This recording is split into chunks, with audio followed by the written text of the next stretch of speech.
ქართული ოცნების ხელისუფლებამ გადაწყვიტა, რომ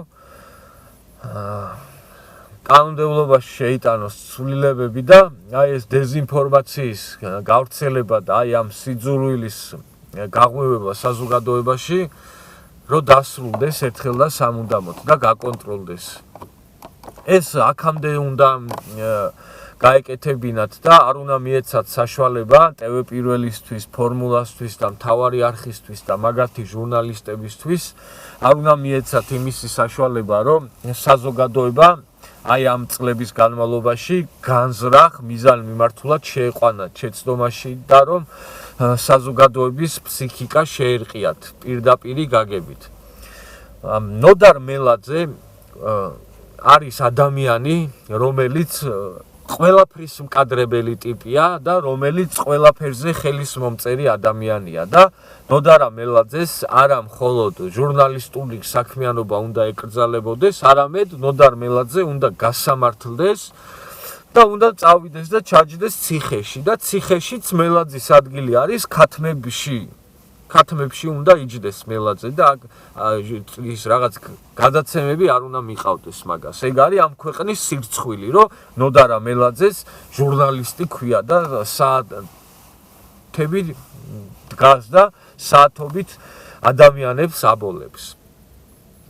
ეს ტელევიზიები და ეს ფარჩაკი ჟურნალისტები მთელი ამ წლების განმავლობაში ცდილობდნენ, რომ საზოგადოებისთვის შეექმნათ ისეთი განცდა, რომ ამ ქვეყანაში კარგია, არაფერი არ ხდება და სისტემატიურად ყოველდღიურ რეჟიმში და დღეში რამოდენიმეჯერ ადამიანებს აწვდიდნენ ისეთ ინფორმაციებს და ისეთი ტონით და ისე შეფუთულს, რომ ადამიანების ფსიქიკა შეერყიათ და რომ დაეძაბათ და დაესტრესათ ადამიანები. ამას მე არ ვიგონებ არაფერს და ეს არის მთელი ტექნოლოგიებია და ხელოვნებაა ეს ადამიანების გამოშტერების.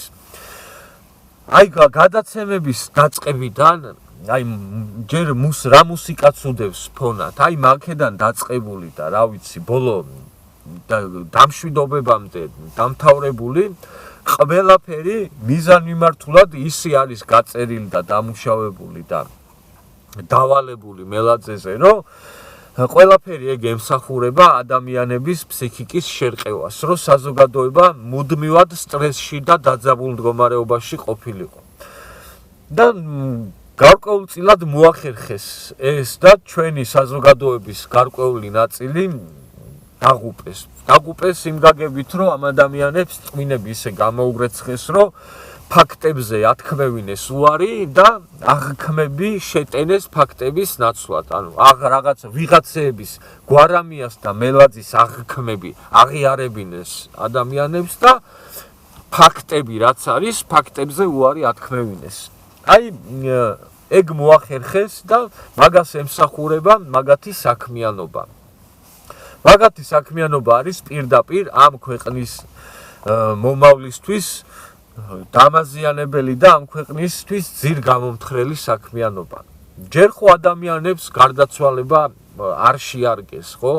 ბაჩალეიშვილით დაწყებული ოპერატორი ლაშქარავათი დამთავრებული, ხო? აი ყველაფერს სადღაც რაღაცას ყურს მოკრავდნენ და გარბოდნენ და ცდილობდნენ, რომ ყველაფერი ისე შეეფუთათ, რომ ვითომ აი ივანიშვილის ხელისუფლება ხალხს ხოცავს და ხალხს გუდავს და რა ვიცი, აი რასაც ივანიშვილს ცდილობდნენ, რომ დაებრალებინათ, მაგ ყველაფერს აკეთებდა მაგათი პატრონი მიხეილ სააკაშვილი და მაშინ საერთოდ არ იმჩნევდნენ ეს ნაბოზრები არაფერს და დღეს უბრალოდ ადამიანებმა რომ რაღაც ადამიანური ტრაგედიები რომ დატრიალდა ამ ქალაქში და ამ ქვეყანაში, აი ეს უბედური შემთხვევები ისე შეფუთეს და ისე გადააკეთეს, რომ ვითომ აი ხოცეს ეს ადამიანები და რაღაცა ხელისუფლების ბრალია, რომ ვიღაცამ სადღაც თავი მოიკლა და ნერვებმა რომ უმტყუნა.